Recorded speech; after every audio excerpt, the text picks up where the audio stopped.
La idea de escapar a las montañas de Michoacán surgió una noche cualquiera, de esas donde la pareja ya no conversa, solo desliza los dedos en silencio sobre la pantalla del celular. Fue durante ese vacío compartido que Carolina, la esposa de Joaquín, le sugirió alquilar una cabaña para pasar 2 semanas lejos del ruido y el estrés. Un sitio apartado, donde sus hijos pudieran explorar la naturaleza libremente y ellos pudieran reconectar como familia. Al menos, eso fue lo que dijo. Después de 17 años de matrimonio, Joaquín había aprendido a leer los silencios de Carolina. Algo en su forma de actuar ya no encajaba. Había tensión en el aire, una incomodidad que no desaparecía. Su comportamiento con el teléfono era una alarma constante. Antes lo dejaba por todas partes, olvidado en cualquier rincón, pero ahora lo cargaba consigo hasta el baño. Cuando Joaquín entraba en una habitación, ella se movía con reflejos dignos de una espía, ocultando la pantalla como si escondiera secretos del Estado. La intimidad física entre ellos se había desvanecido, reemplazada por la distancia de 2 extraños que comparten un techo más por costumbre que por amor.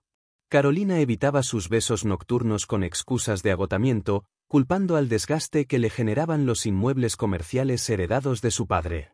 Aunque esas propiedades siempre habían sido una fuente estable de ingresos y eran manejadas por una empresa externa, ella insistía en que ahora le absorbían toda la energía mental. Algo estaba carcomiendo los cimientos del matrimonio, y Joaquín sentía como ese derrumbe se acercaba inevitablemente. Carolina encontró una cabaña perfecta por internet, escondida en las montañas, lejos de todo. Un lugar con senderos, un estanque para pescar y cero conexión con el mundo moderno. En teoría, un paraíso familiar. Ella se mostraba extrañamente entusiasmada con el plan, más animada de lo que Joaquín la había visto en meses. Pero en lugar de contagiarle alegría, esa euforia le dejó un nudo en el estómago que no pudo ignorar. Algo no cuadraba. Una semana antes del viaje, tomó una decisión que jamás pensó considerar. Contrató a una investigadora privada. Era una mujer de unos 50 años, con reputación sólida en casos de infidelidad y un perfil discreto. La encontró gracias a una recomendación confidencial en un foro de apoyo legal. En una reunión incógnita en una cafetería al otro lado del municipio, la detective le explicó que los errores más comunes en estos casos eran esperar demasiado, dar margen para que el infiel limpiara sus huellas. Joaquín le contó todo. El cambio en la rutina de Carolina, la frialdad en casa, el misterio con el teléfono. La detective le aseguró que, aunque seguir a alguien durante unas vacaciones en un sitio tan apartado era complicado, no era imposible. Ella tenía experiencia. Se instalaría cerca de la cabaña y observaría todo sin ser vista. Recibiría fotos, notas, grabaciones si era necesario. Si no ocurría nada extraño, Joaquín se quedaría con la tranquilidad de saber que había dudado sin razón. Pero si sus instintos eran correctos, entregó fotos de Carolina, el modelo del coche familiar, la dirección exacta. Pagó por adelantado. No fue barato, pero su economía, gracias a las propiedades, lo permitía. Parte de él deseaba profundamente estar equivocado. Que su esposa solo estuviera pasando por una etapa de crisis emocional. Pero la otra parte, esa parte que dormía junto a ella desde hace casi 2 décadas, ya sabía lo que la detective encontraría. El viaje a Michoacán fue lento y frustrante. Su hijo menor exigía paradas frecuentes al baño, y el tráfico jugó en su contra. Carolina estaba inquieta durante todo el camino. Fingía interés en las vistas, pero revisaba su celular constantemente, creyendo que Joaquín no se daba cuenta. Repetía una y otra vez que necesitaba relajarse, que soñaba con estar lejos, pero su cuerpo entero transmitía tensión. La cabaña era aún más impresionante en persona. Ventanales enormes que daban a una cañada frondosa, rodeada de árboles antiguos. Un porche de madera que abrazaba la casa y ofrecía el mejor lugar del mundo para tomar café al amanecer. Los niños se lanzaron a explorar con entusiasmo. Carolina, por su parte, se puso a desempacar con una eficiencia inusual. Joaquín notó que había traído más equipaje del habitual. Había una maleta que jamás había visto antes. Al preguntarle, ella dijo que llevaba libros, materiales de tejido y cosas para mantenerse ocupada durante 2 semanas tan apartados. Sonaba lógico, pero no convencía. Esa primera noche, Carolina se duchó temprano. Joaquín ayudaba a los niños a instalarse cuando escuchó vibraciones continuas del celular de su esposa detrás de la puerta del baño. Era raro, allí casi no había señal. Cuando ella salió, mencionó molesta que no podía hacer videollamadas porque el internet era muy débil. Los siguientes días, Carolina estableció una rutina casi militar. Se levantaba antes que todos, preparaba café y desaparecía al fondo del porche trasero, donde decía necesitar un momento de paz para pensar. Desde la ventana de la cocina, Joaquín observaba cómo Carolina escribía frenéticamente en su celular. Escribía, esperaba, volvía a escribir. Cada vez que él salía al porche y se unía a ella escondía el dispositivo con rapidez y hablaba del paisaje como si nada más existiera. Había algo en esa rutina que lo carcomía por dentro. La investigadora le había proporcionado un número seguro para mensajes, en caso de que él notara comportamientos inusuales. Joaquín le escribió esa mañana, describiendo la nueva costumbre de Carolina y el uso sospechoso del teléfono. La respuesta no tardó en llegar, un mensaje breve, en el que confirmaba que estaba en las cercanías y que ya había documentado varios eventos interesantes.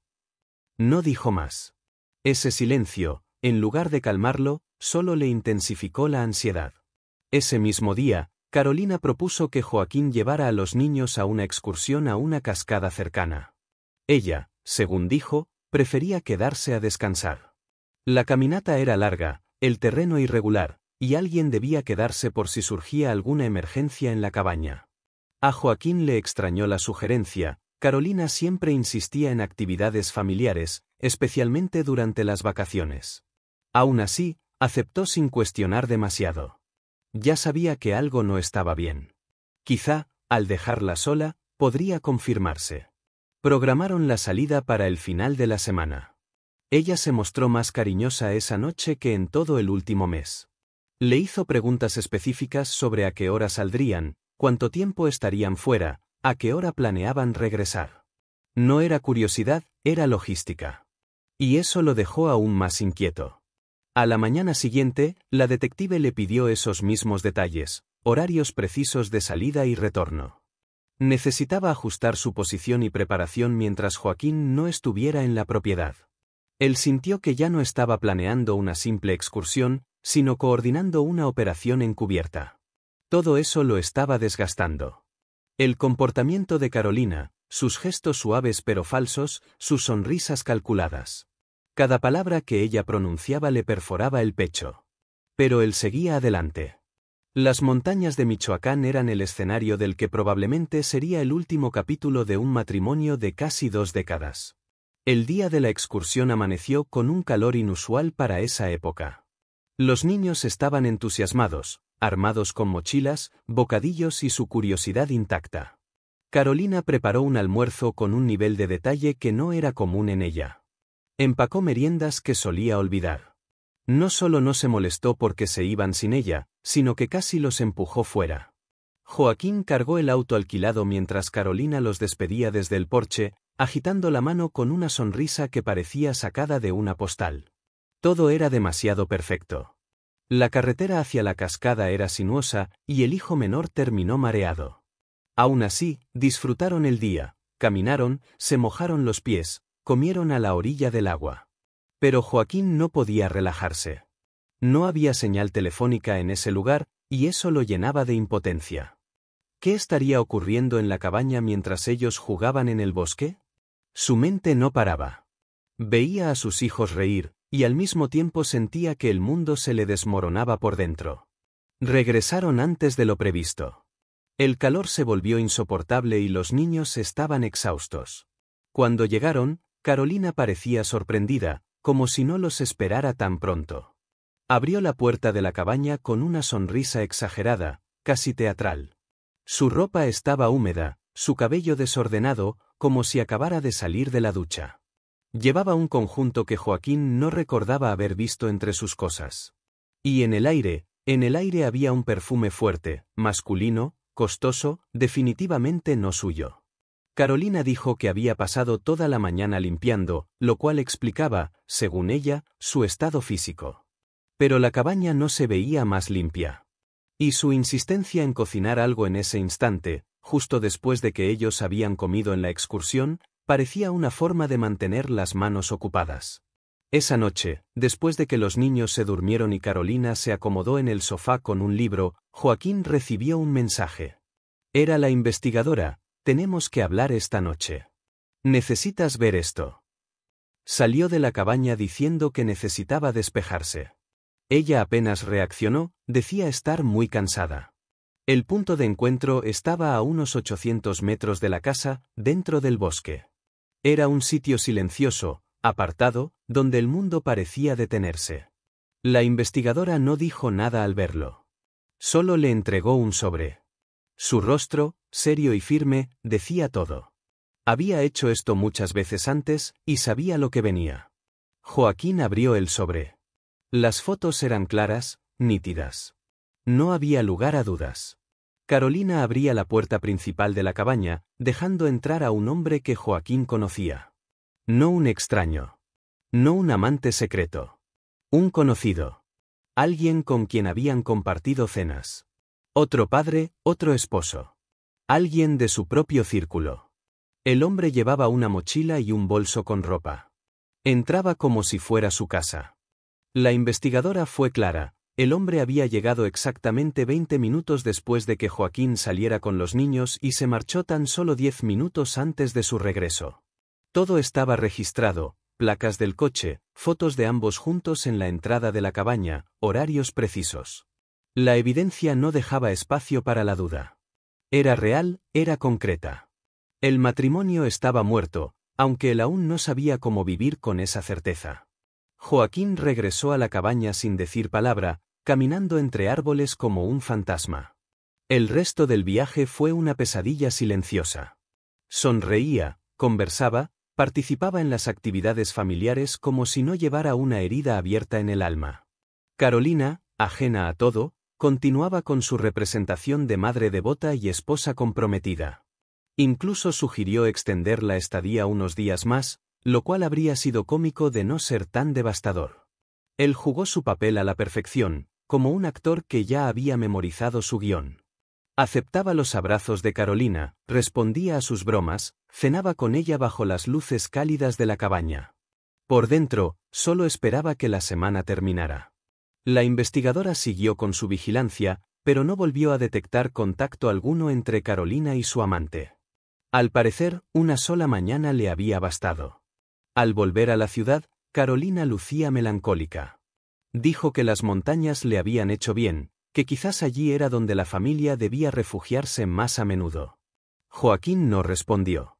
Su mente ya estaba trabajando en otra cosa. El primer paso fue contactar al abogado. La investigadora le recomendó un especialista en casos de infidelidad con sede en Guadalajara, conocido por su enfoque discreto y su precisión. Durante la consulta, Joaquín aprendió algo que cambiaría todo: el Estado aún reconocía la infidelidad como causa válida para el divorcio, lo que podría impactar en la división de bienes y la custodia. El abogado fue claro: las pruebas fotográficas eran contundentes y legalmente admisibles. Además, los inmuebles comerciales heredados por Carolina, aunque provinieran de su familia, serían considerados bienes maritales, ya que fueron adquiridos durante el matrimonio y mezclados con fondos conjuntos. La traición de Carolina no solo había roto su vínculo emocional, sino que le había entregado una ventaja legal inesperada. El abogado le aconsejó actuar con calma. Nada de confrontaciones. Nada de alertar a Carolina. Recolectar más pruebas era lo inteligente, así que Joaquín contrató a un contador forense para analizar los ingresos generados por los inmuebles.